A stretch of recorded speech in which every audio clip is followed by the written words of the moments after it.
here we go. We all set? Recording. This is the Common Council meeting to be held Wednesday, February 16th, 2022 at 7 p.m. Would you please call the roll? Mayor's here. Alderperson Kastner. Present. Alderperson Bailey. Present. Alderperson Collins. Present. Alderperson Sarian. Present. Alderperson Akers is excused. Also in attendance is our city attorney. Christy Porter asked to be excused this evening.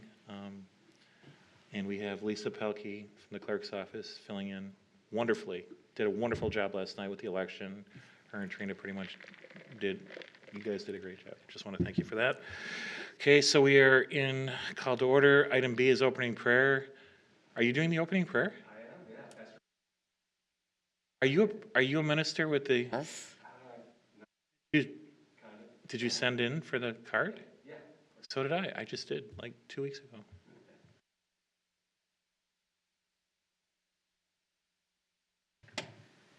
Just 1 second, okay. Oh, sorry. Didn't turn those on. Hang tight, we gotta put your mic on. Sorry about that. No, that's all right. There you go. All right. Bow our heads. Heavenly Father, we thank you for such a beautiful day today. Thank you for giving us a glimpse of spring. We come before you tonight and we ask that you bless this meeting. We pray that you give our city officials wisdom to make wise decisions and to govern with integrity, justice, and mercy. We ask for your continued blessings on our Greenfield community, and we ask all these things in your name. Amen. Amen. Thank you very much. Good, nice job. Was that your first time? First time. Awesome. You wouldn't have noticed. Thanks, man. Sure, was that good? Thank you, Dan. Item C is the Pledge I of like Allegiance. Would mercy. you please stand and join me? I pledge allegiance to the flag of the United States of America and to the republic for which it stands, one nation, under God, indivisible, with liberty and justice for all. Item D, I'd entertain a motion to approve the February 1st Common Council minutes. So I'll Alderperson second. Bailey, second by Alderperson Collins. All in favor? Aye. All opposed, motion carries. Item E is Mayor's report. I don't have one this evening other than to say thank you again to the clerk's office. Lisa and Trina did an awesome job. Thanks for DPW. Thanks again to those places that host the elections for us. And thank you to all the election workers, even though it was a small primary of limited focus and breadth. They still had to do everything by the book, and everybody did a great job. Thank you for all the folks that are essentially, although they're being paid, essentially volunteering to do the elections as well. That Alderperson Collins and Alderperson Bailey's wife, I saw them in Whitnall yesterday. Thank you guys for everything that you're doing. Item F, are there any aldermanic reports? Alderperson Collins said she had something. Yeah, I was going to say Trina and Lisa here did a fantastic job yesterday. Also, I just wanted to bring up, I'm not sure if everyone saw the article. I thought it was fantastic about a Greenfield High School student, Joseph Bizup, or I think it's Bizup 17. And he's a senior, how he is going to be, he's planning to purchase Gold Coast subs. I thought that was a fantastic article and really happy for the kid. He's hoping to purchase it in fall from the owners. They want to retire, and I just wanted to bring that to the attention just in case you didn't see it. But I thought that was really exciting. I love seeing things like that. So anyhow, Gold good Coast for subs him, located and on 43rd and congratulations. Layton, given on Yes. the south side, right? There's an article Yes. in the Now. Yes, it's in the Now. It's it was in today's paper. I think So he's purchasing another one also. yes, in West he's Dallas. not just Greenfield, but in West Dallas. He plans to have both of them. Yeah. So anyhow, fantastic. Good for him. More. So the mobile station on 27th and Ramsey, which is in your district, I think, and Welks Automotive, those are both run by a Greenfield High School Really? graduate as well. He Love bought the it. one on So 27th. is the city. Hmm? So is the city. What? Yama High School? Yeah. So Well, the just city's run by a Greenfield High I'm School run by graduate. Greenfield High School. Alderperson Bailey's, of course, he graduated much after me. Not that much after you. Yeah. Talked to Supervisor Langston today, who's running for supervisor, county supervisor. She's a Greenfield High School graduate, 1972. Didn't know that. Talked to Paul, and I can't think of it. Forgive me for his last name. He's a village administrator in the North Shore. He's a Greenfield High School graduate. Awesome. So there's a lot of really. Yeah. really- No, Brian great to isn't a hear. Greenfield High School graduate. John, of course, from Public Works, went to Hamilton. Yeah, which was like almost like a sister high school to us for the people of Milwaukee, right? It's where my husband went. We had higher standards, though. Much higher standards, much harder to get into Greenfield High School. Yeah. The entrance exam was tough. Remember? Yeah. It was. Okay, so thank you very much. Any citizen commentary? There isn't any this evening. I don't have any appointments this evening. Item J, I have 3 members to the Community Development Authority for 4-year terms to expire on February 17th, 2026. I would reappoint the 3 of them. I haven't heard otherwise. In the event that any of them don't want to be reappointed, I mean, typically they tell me if they don't.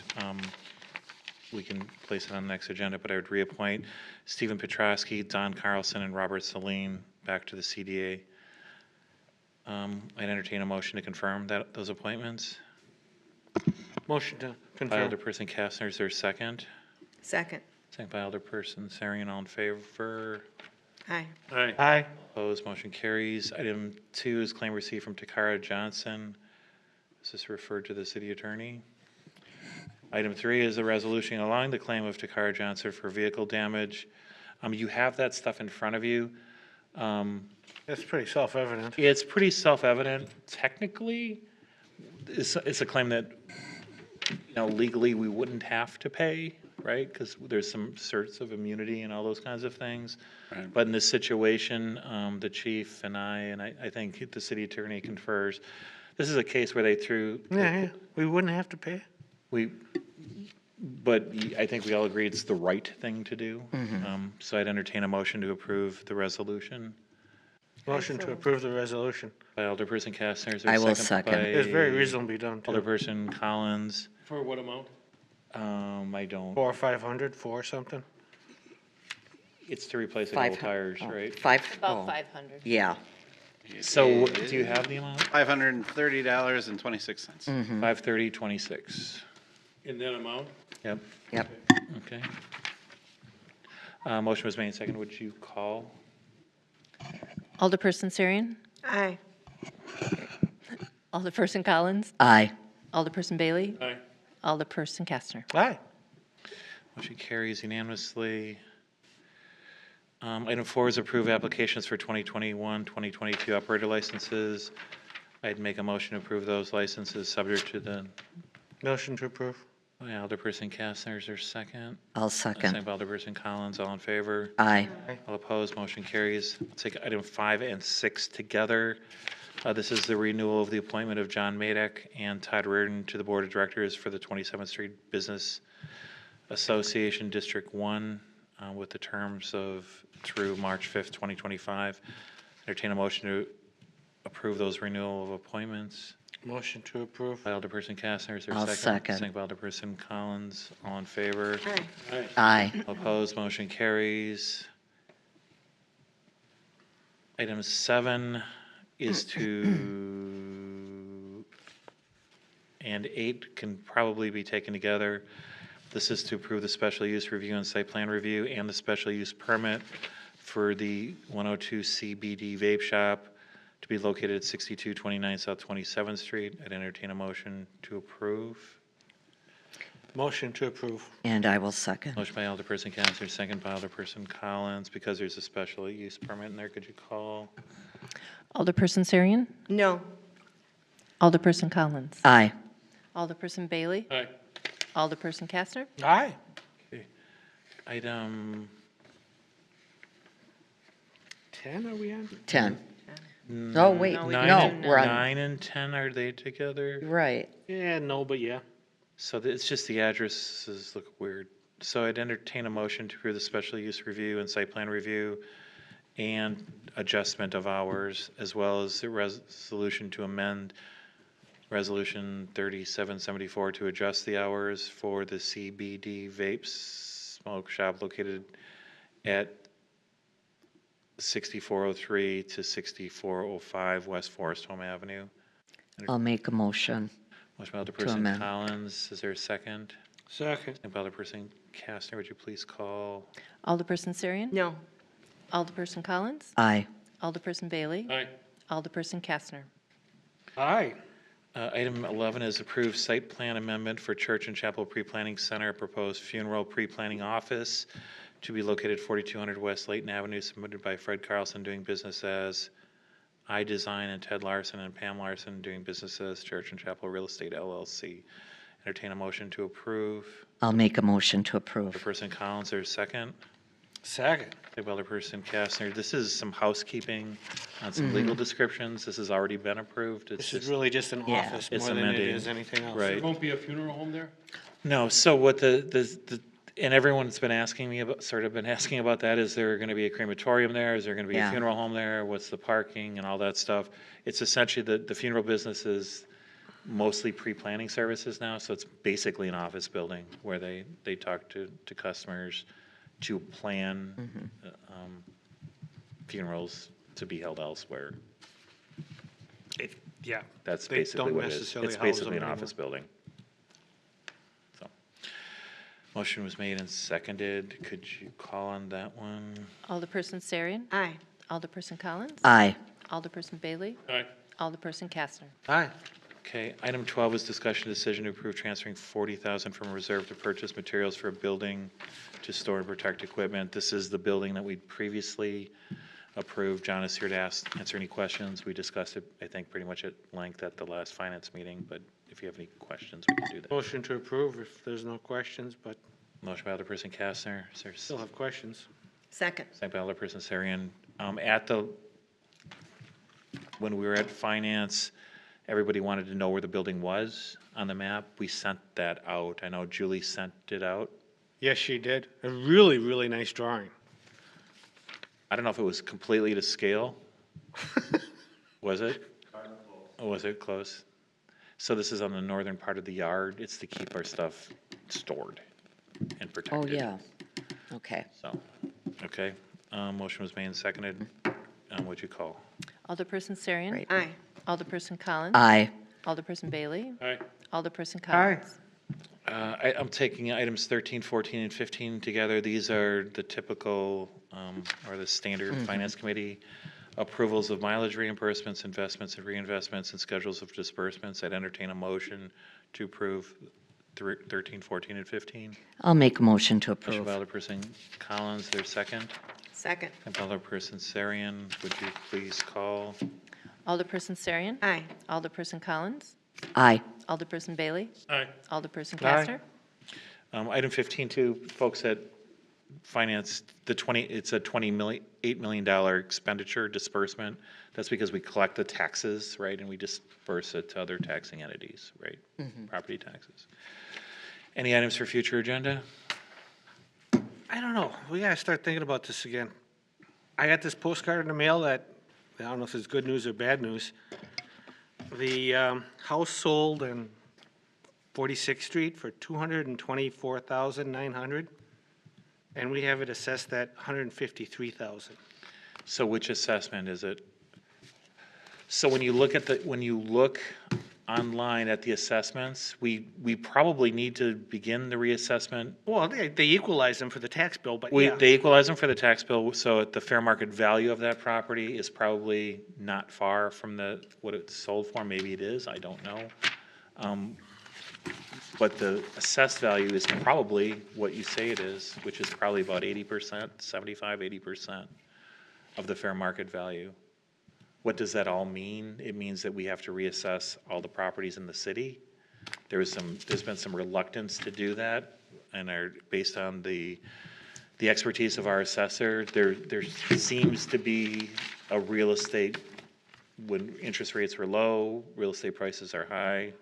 there's some concern that there might be some reliving of the mid-2000s when real estate prices went through the roof, right? Only to come back down to some semblance of reality afterward, after we reassessed. Which means that you have to reassess again, because now you're too high instead of being too low. We have the resources that we've been saving to reassess for the city. That is probably something that we should discuss at the Finance Committee. As soon as we feel comfortable that real estate prices are, are near where they should be. There's the danger, right? So the reality is it doesn't matter what your house is assessed at.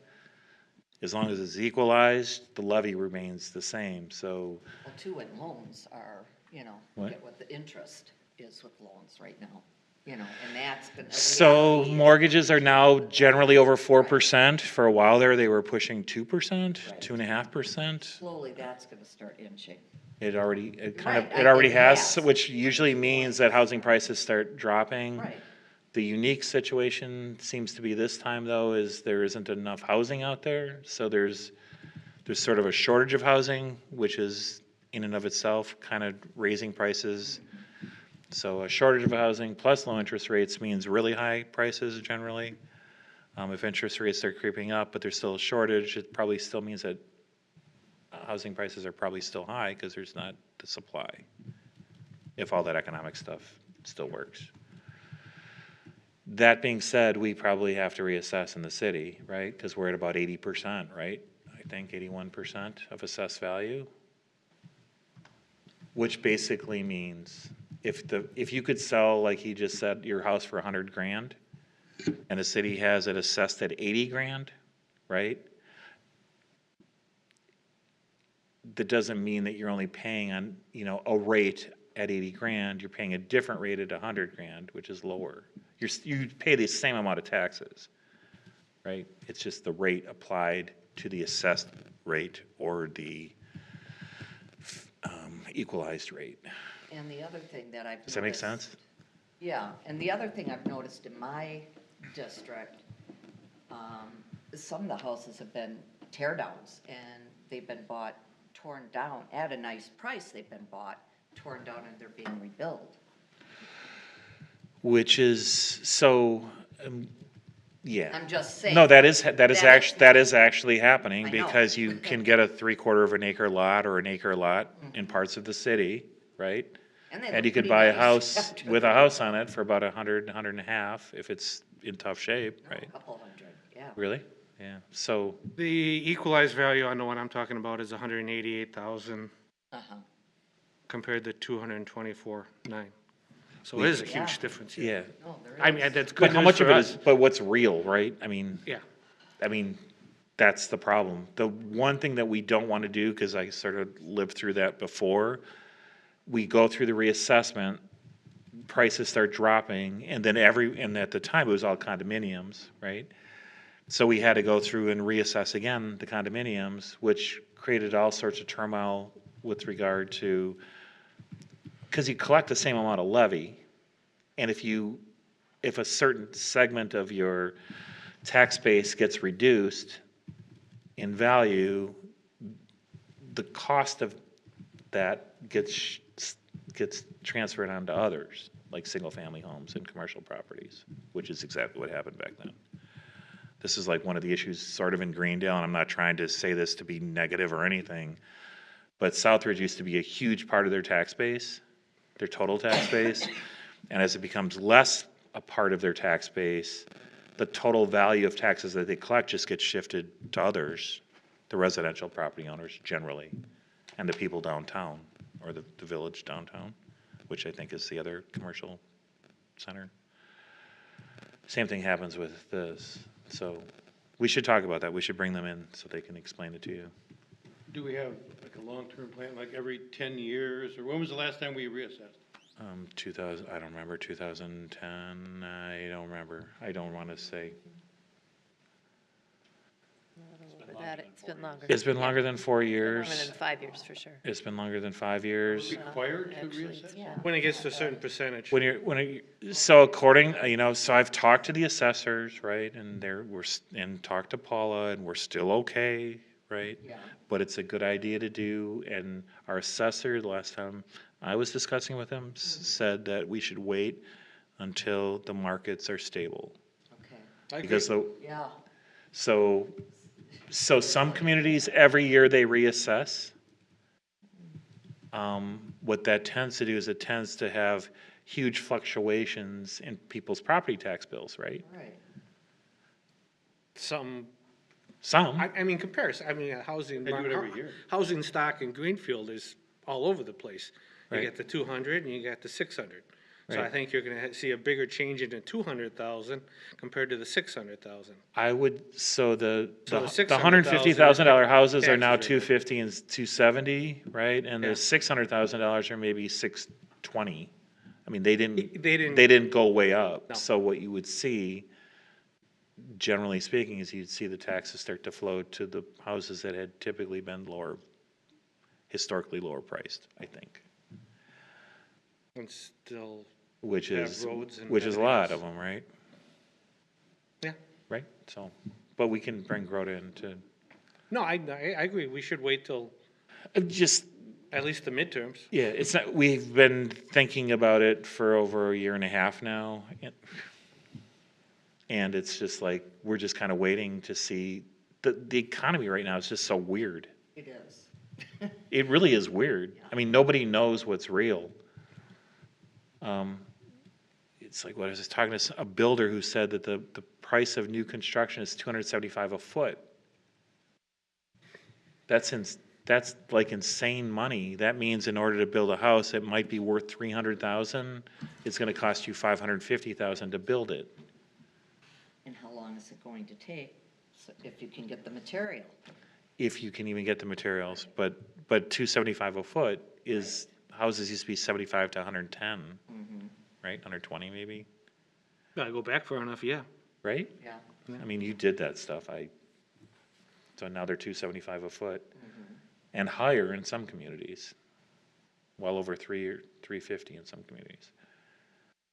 So that's a problem, right? It's also a problem for insurance, right? Because your insurance Replacement cost. is a replacement cost. So if your house is worth $300, but it costs $600 to rebuild it, you're gonna pay the $600 rate, right? Your insurance something, premiums would be based on the 600. Right? You'd hope, but hope you're not underinsured, which, Right, Most which, people are. so there's a whole bunch of commotion in the insurance industry, and you do that too in your life, but there's a whole bunch of commotion that everybody's homeowner's insurance is going up a lot. It's because their houses are worth more or cost more to rebuild. Well, yeah, I mean, I. And what see is the value? The houses in my district, look at the prices. Yeah. No, it's good. It's good for the city No, to, you know, But no, I look Yeah. at what they're going for. it's part of, Every week I look at it. part of me thinks it's kind of nutty, some of it. Just saw something in the paper, the average cost of a new home nationwide is $453,000. The average 30-year mortgage right now is 4.03% interest. If that's for good credit. I don't know how, oh, one other thing, going back to Mayor's report, sorry to do this too. So the legislature is about to embark on SB, it's, what is it, 610 or 310, I don't remember, 610 or 630. It's essentially changing the way that we can assess properties, appraisers or assessors can assess property, which is a really, really bad idea. Every single mayor and village president that I've talked to, whether they're the most liberal or the most conservative, all think this is a bad idea. Our two senators, Senator Bradley and Senator Carpenter of different political parties, have indicated that they do not support this legislation, which has already passed the, what's the House, the legislature? Assembly, that's it. But it's gonna be going before the Senate. The ICC this week is sending a letter to everybody in the House, the Senate leadership saying, don't do this. The mayors out in Muskego and New Berlin and, and Waukesha, they're, approaching their senators, don't do this. It sounds as if it's still gonna pass, which is one of those things which will result in a huge property tax shift from commercial properties to homeowners. And there's no sugarcoating that. It essentially allows the big boxes and a lot of other commercial properties to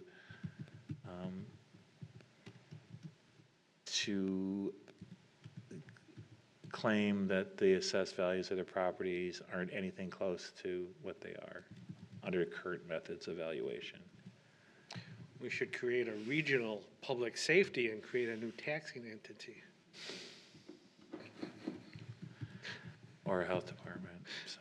No, not a health.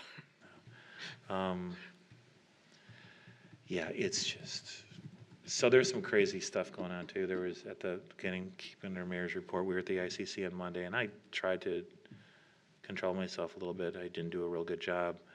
But the Public Policy Forum report came out with regard to examining, health services in the county and maybe a consolidated county health department and all this stuff. And I was biting my tongue through most of it.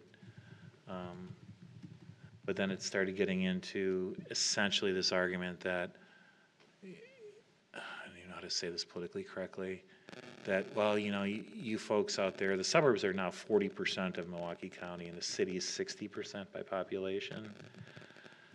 We spend collectively probably $7-8 million, all suburbs, for health departments and stuff. The city of Milwaukee spends about 30 million. Yeah, I know, or 20, 30 million. Collectively, all the suburban health departments probably have 60, 70 employees for 40% of the county. City of Milwaukee has close to 300 employees. And there was this idea that all the resources that the suburbs have should flow to a county-driven, equity-based health department, and that kind of stuff.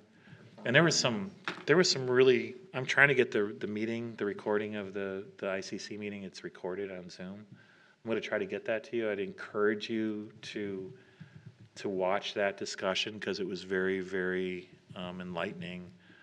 I kind of lost it, and I was really polite. So whenever you hear me prefacing by saying, I'm not trying to be a jerk, but I'm not trying to say anything, but, right? I mean, it was like, oh my God. It was, and a number of people after the meeting said, thank you for saying what we were all thinking. And I'm not. So this is the same county that I just saw a TV report on, that the parks are gonna be extinct by 2026? This idea, so this is the thing, the county has some money from ARPA that will give them a couple of years, right? But after the ARPA money's gone, it's gone, right? So it's like you could create a countywide health department, right? And you could get everybody to go, oh, this is great, look at it's all funded, right? And in 3 years, it won't be. Right. That's sort of the problem.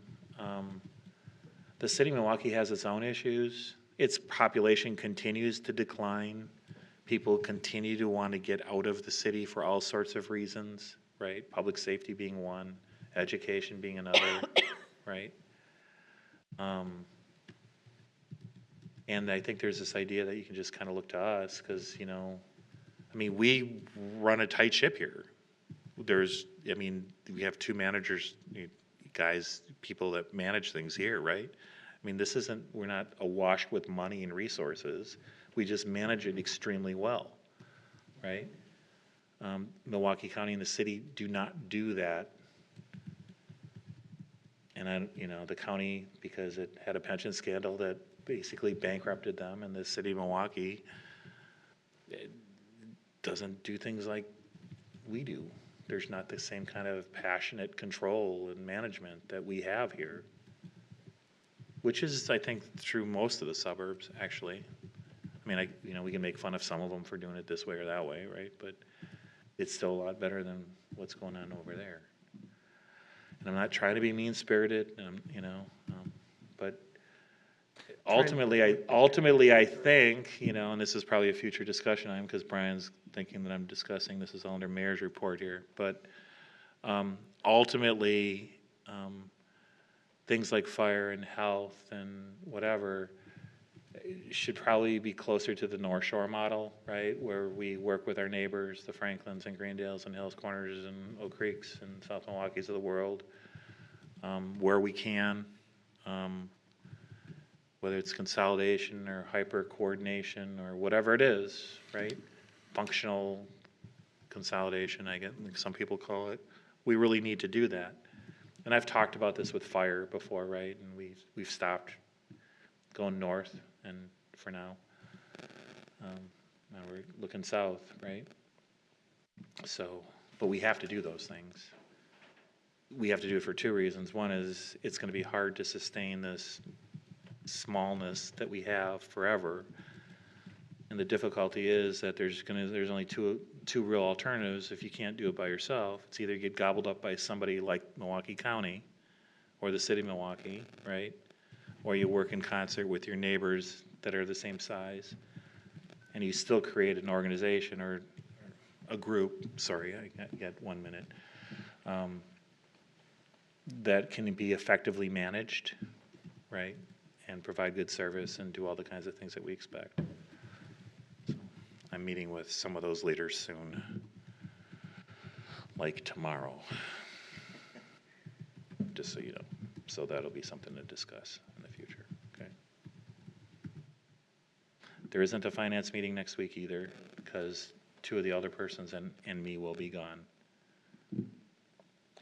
Oh, that's that big party you guys are going to. It's not a big party. I'm not just like, yeah, no, it's the first time I've ever gone anywhere since an HTE conference when I was an alderperson, so.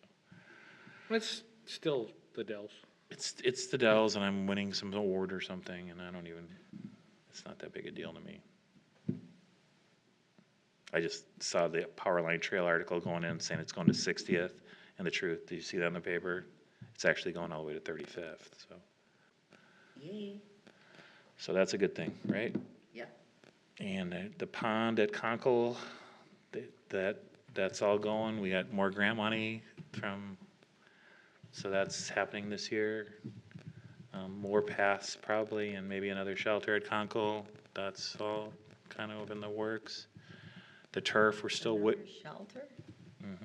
that we make money on, right? And that's all part of by the pond. And, yep. So those are rentals, right? I mean, those things, revenue streams are important, and they're sold out. Well, that could be why Well, this we house want sold some for so grass much. left. We want some land left. Oh, this isn't where we're filling in any of the grass. This is taking the entire southwest part of the park, which is inaccessible right now, and actually turning it into, it's going to be accessible, and it's going to have a shelter. and it's Recreational gonna- pond. You can actually use it. We might even be able to fish in this thing, Yeah. right? So It's gonna be nice. it's going to be pretty cool. I'm I'll get very you the excited. Okay. picture of it. We should win an award for that. We don't need to win awards. We just need to do it, right? Pondview came up. I had some kids, I went to the Park and Rec, they wanted to fish there. Yeah. Well, we Unfortunately, are it didn't actually dredging Pondview, as I understand it. Yeah. Trying to make it deeper. I'm not sure if it can still hold fish or not, but, so anyways, Yeah. okay, it's, Turn is good. motion adjourned at I will second. 7:34, by Kastner, second by Collins, all in favor? Bye. All opposed, motion carries. Bye.